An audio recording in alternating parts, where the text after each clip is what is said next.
Are you planning a Disney cruise in 2022? Well, I am, and if you want to learn everything there is to know about Disney cruises, definitely stick around. Today I'm going to talk about my best tips for booking a Disney cruise. Check out my new intro. Don't you wanna have some fun? Don't you wanna have some fun? Don't you wanna have some fun? Many people think that Disney Cruise Lines are designed just for families with small children, but there is so much to do for adults. I'm going to talk about that as well in some of my future videos, but I just want to let you know that if you've got any concerns about going on a Disney cruise because you don't have kids, don't be concerned about that at all. Disney Cruise Line is great for everyone. So if you are new to Disney cruising, maybe even cruising just in general, maybe this will be your first cruise. One of the things I could say is you may want to look into getting yourself a travel agent. Now, doing research and booking it yourself is totally an option. And I think that's probably one of the reasons you're watching this video right now, is because you want to learn as much as you can about having an incredible experience. And I'm going to help you with that 100%. But if you are a little bit nervous and you want someone to do a lot of that extra work for you, then I really do suggest calling a travel agent. Those are the people you should probably reach out to if you've got any questions, because they've done it all. They've been on all the cruises, they've eaten on all the restaurants, they know the port adventures, they know everything about all the rooms. Now, I am going to talk about all the rooms, the room categories, the different types, what they mean, what is better than what, how you can save some money, but there's so much to that I'm going to save that for another video. It's going to be dedicated just to that. So keep an eye out for that one, because that's coming in the future. So my next tip has to do with saving money. Disney cruises, they're not cheap. One of the ways to save money is when you book your cruise. 2 times that are the best for saving money. Last minute. When Disney has a cruise that's getting very close to the sale date, but they have a lot of staterooms that are still available. Now, always remember, they want to fill that up. They want to maximize their profit. So they may reduce prices. There's a number of categories that can pop up where you can get an incredible discount, but you can't choose your room. It'll be a guaranteed room type. And there's a few other types of savings that do show up from time to time. Florida residents, military discounts, Canadian residents, UK residents, there's a number of. So if you want to keep an eye on the Disney Cruise Line website, and if you don't really care where you're going, you just want to go on a Disney cruise, you've got a time sort of set out, that's where your vacation is already set up, then this could be the way to go for you. So last minute discounts, supply and demand. If there's lots of supply of rooms, the demand is low, prices generally will drop. Book early. Historically, the very best time to get a good deal, the cheapest price of a cruise that you want, is on the day the cruise is released. Now, there is a tiered program that's all about your membership level in the Castaway Club. In the Castaway Club, you automatically become a member after your very first cruise. And it's broken down into silver, gold, and platinum. Platinum members get to book the earliest, gold the next, and then of course it goes down from there.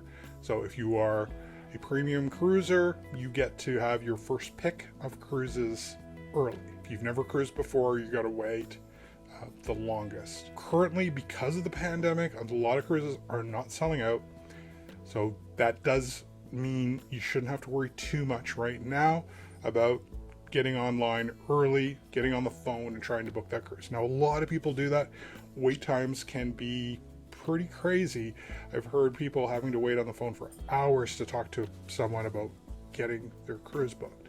So book early. That's the other way to save money. All right, so you've booked your cruise, you've put down your deposit, which is about 20% of the cost of your cruise. You've got to do that right away. And then just remember, you are going to have a deadline where you're gonna have to pay that off cruise, or else you're not going. Just plain and simple. When you've booked your cruise, hopefully you've done your research on the type of cruise you want. Each of the ships is somewhat unique. There are different classes of ships, and I'm going to get into that in another video. Choosing your stateroom. Choose a stateroom you are going to be happy with. Do not expect to get an upgrade. They happen. Little pixie dust does fly around once in a while. But don't depend on it. If you feel like you would just feel claustrophobic and you couldn't stand being in an inside stateroom, there's no windows, then don't do it. Make sure you book at least a ocean view room. An ocean view room is going to have a window. Sometimes they're going to have the big giant portals, sometimes a couple of smaller ones, but you will be able to look outside. The next level are the verandas. So verandas are fantastic. Personally, we've never cruised without having a veranda. There are different types of verandas. So there's your basic veranda. It's not very big, about size for 2 chairs and a small table, which is more than enough for many people. Sit outside, watch the ocean. Beautiful. Now you can also get extended verandas. Extended veranda are the category 4E and 5E. They are on the sides of the ship or at the very back of the ship. And these verandas are huge. We are completely addicted to that type of veranda. And yeah, they're massive. You could have probably, I don't know, 6-8 people standing out there. There's so much space. Make sure you choose the minimum type of room that you'd be happy with. So once you've booked, you've paid your deposit, you've chosen your stateroom, there's still a limited number of things that you're able to book. But one of them is your dining time. Disney Cruise Line has a unique feature called rotational dining. There are 3 main dining rooms in each of the ships. So in the Disney Fantasy, we've got Animator's Palette, we have Enchanted Garden, and Royal Court.